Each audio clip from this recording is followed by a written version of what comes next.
మహారాష్ట్ర స్థానిక ఎన్నికల్లో ఆసక్తికరమైన పరిణామం చోటు చేసుకుంది. రాజకీయ ప్రత్యర్థులైన బీజేపీ, కాంగ్రెస్, ఎంఐఎం పార్టీలు పొత్తు పెట్టుకోవడం దేశ రాజకీయాల్లో సంచలనంగా మారింది. ఠానే జిల్లాలోని అంబర్నాథ్ మున్సిపల్ కౌన్సిల్ అధికార పీఠం దక్కించుకోవడం కోసం బీజేపీ తన మిత్రపక్షమైన ఏక్నాథ్ సిందే నేతృత్వంలోని శివసేనను పక్కన పెట్టింది. 60 స్థానాలున్న అంబర్నాథ్ పురపాలక మండలిలో శివసేన 27 సీట్లతో అతిపెద్ద పార్టీగా అవతరించింది. అయితే శివసేనకు అధికారం దక్కకుండా ఉండేందుకు ప్రణాళిక వేసిన బీజేపీ కాంగ్రెస్తో పాటు అజిత్ పవార్ నేతృత్వంలోని ఎన్సీపీతో ఏకమై అంబర్నాథ్ వికాస్ అఘాడీ కూటమిని ఏర్పాటు చేసింది. ఈ అనూహ్య కూటమితో బీజేపీకి చెందిన తేజశ్రీ కరాంఝులే పాటిల్ మేయర్ పదవిని దక్కించుకున్నారు.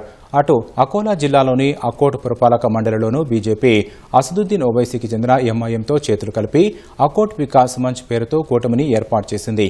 ఈ కూటమితో బీజేపీకి చెందిన మాయా ధూలే మేయర్గా ఎన్నికయ్యారు.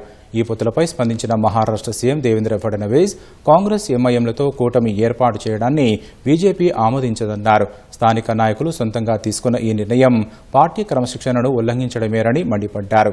ఈ పొత్తులను వెంటనే రద్దు చేయాలని ఇప్పటికే ఆదేశాలు జారీ చేశామని పేర్కొన్నారు.